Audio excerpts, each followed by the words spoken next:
जय श्री कृष्णा। आज हम इंदिरा एकादशी के व्रत के महात्म जानेंगे और यह भी जानेंगे कि 2024 में इंदिरा एकादशी कब पड़ रही है। तो आज हम पहले जानते हैं कि 2024 में इंदिरा एकादशी 27 सितंबर दोपहर को 1 बजे से 20 मिनट पर प्रारंभ होकर 28 सितंबर दोपहर 2:50 तक रहेगी और इसीलिए 2024 में इंदिरा एकादशी का व्रत 27 सितंबर को ही करना उत्तम माना जाएगा। इस दिन उपवास करने वाले को भगवान विष्णु एवं शालिग्राम का पूजन विशेष रूप से करना चाहिए और कथा सुननी चाहिए और उसके पश्चात आरती करना चाहिए। आरती के बाद प्रसाद पंचामृत सभी को बांटें एवं स्वयं भी ग्रहण करें। फिर ब्राह्मणों को दूध फल दही आदि का दान करें और दक्षिणा भी देवें और ब्राह्मणों का आशीर्वाद लेवें। इंदिरा एकादशी अश्विन मास के कृष्ण पक्ष में आती है। इस दिन जो भी व्रत करता है उनके पितरों को अधिक अधोगति से मुक्ति मिल जाती है। इसलिए अश्विन मास के कृष्ण पक्ष की इंदिरा एकादशी का व्रत अवश्य करना चाहिए और उसका फल हमें अपने पितरों के निमित्त दे देना चाहिए। इंदिरा एकादशी का व्रत दशमी के दिन से प्रारंभ करना चाहिए। एक बार श्री युधिष्ठिर जी भगवान श्री कृष्ण से बोले कि आप कृपा करके मुझे अश्विन मास की कृष्ण पक्ष की एकादशी के व्रत की कथा कहिए। इस एकादशी का नाम क्या है तथा इस एकादशी के व्रत के करने से कौन कौन से फल मिलते हैं, सब मुझे समझाकर कहिए। इस पर कृष्ण भगवान बोले, हे राजन, अश्विन मास की कृष्ण पक्ष की एकादशी का नाम इंदिरा एकादशी है और इस व्रत के करने से समस्त पाप नष्ट हो जाते हैं। इस व्रत के करने से नरक में गए हुए पितरों का भी उद्धार हो जाता है। हे राजन, इस एकादशी के व्रत की कथा सुनने मात्र से ही वाजपेयी यज्ञ का फल प्राप्त होता है।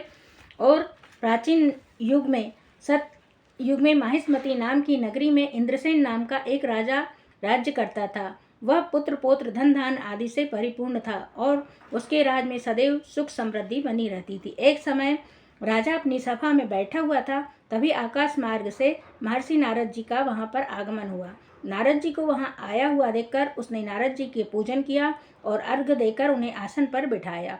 नारद जी बोले, हे राजन, आपके राज्य में सब सकुशल हैं, तो मैं आपकी धर्मपरायणता देखकर अत्यंत प्रसन्न हूँ। तब राजा बोला, हे महर्षि, आपकी कृपा से मेरे राज्य में सब कुशल पूर्वक हैं तथा आपकी कृपा से मेरे सारे यज्ञ कार्य भी सफल हुए हैं। हे देव, आपकी आज्ञा क्या है वह मुझे बताएं। इस पर नारद जी बोले कि मुझे एक अत्यंत ही महान आश्चर्य हो रहा है। एक समय में ब्रह्मलोक से घूमता हुआ यमलोक को गया। वहां जाकर क्या देखता हूँ कि यमराज की सभा में तुम्हारे पिता, जो कि बहुत ही धर्मशील और ज्ञानी दानी धर्मात्मा थे, वे वहां बैठे हुए थे। तो मैंने उनसे पूछा कि तुम यहाँ पर क्यों हो। तो उन्होंने कहा कि मैं दान पुण्य सब कुछ किया, किंतु एकादशी के व्रत के बिगड़ जाने से मुझे यमलोक में आना पड़ा है। मैं तुम्हारे पिता का एक समाचार लेकर तुम्हारे पास आया हूँ।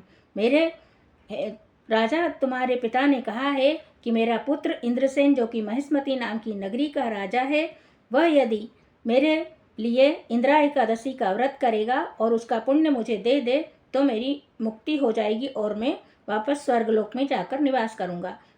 जब राजा ने नारद जी के अपने पिता के ऐसे दुखपूर्ण वाक्य सुने तो उसे बहुत ही दुख हुआ और उसने इंदिरा एकादशी का विधि नारद जी से पूछी। नारद जी कहने लगे, इंदिरा एकादशी के व्रत की विधि इस प्रकार है। आश्विन मास के कृष्ण पक्ष में की दशमी के दिन प्रातः काल श्रद्धा पूर्वक स्नान करना चाहिए और दोपहर को भी स्नान करके उस समय जल से निकलकर श्रद्धा पूर्वक पितरों के लिए श्राद्ध करें और एक समय भोजन करें। रात्रि में पृथ्वी पर ही शयन करें, पृथ्वी पर बिस्तर लगाकर वहीं शयन करें। इसके दूसरे दिन एकादशी के दिन प्रातःकाल मंजन और स्नान करके भक्ति पूर्वक व्रत को धारण करें और संकल्प लें कि हे भगवान, आज मैं निराहार रहूँगा, आप मेरे व्रत को सफल बनाएं और मेरी रक्षा करें। और इस तरह से शालिग्राम की मूर्ति को स्थापित करें, ब्राह्मणों को बुलाकर भोजन कराएं, दक्षिणा दें और गाय को विष्णु भगवान का धूप दीप नैवेद्य आदि से पूजन करें और रात्रि में जागरण करें यदि हो सके तो। और इसके उपरांत द्वादशी के दिन अपने बंधु बांधवों के साथ भोजन करें और व्रत का पारायण करें। यही इंदिरा एकादशी की विधि है। हे राजन, तुम यदि आलस्य रहित होकर इस एकादशी का व्रत करोगे तो तुम्हारे पिता अवश्य ही स्वर्गलोक में चले जाएंगे। महर्षि नारद राजा को ऐसा उपदेश देकर वहाँ से अंतर्ध्यान हो गए। फिर जब इंदिरा एकादशी आई तो राजा ने विधि पूर्वक व्रत किया और उस व्रत का पुण्य अपने पिता के लिए दे दिया। तभी आकाश से पुष्पों की वर्षा हुई और उनके राजा के पिता यमलोक से रथ में आरूढ़ होकर स्वर्ग को चले गए। राजा इंद्रसेन ने भी एकादशी के व्रत के प्रभाव से पृथ्वीलोक पर सुख भोगकर अंत में स्वर्गलोक को गया। इससे श्री कृष्ण भगवान बोले, हे धर्मराज युधिष्ठिर, मैंने तुम्हें यह इंदिरा एकादशी के महात्म का वर्णन सुनाया है। इस कथा के पढ़ने व सुनने मात्र से ही सारे पाप नष्ट हो जाते हैं और अंत में स्वर्गलोक में जाकर वास करता है। और जिनके पितृ किसी कारण से नरक में गए हों उनको भी स्वर्गलोक की प्राप्ति हो जाती है।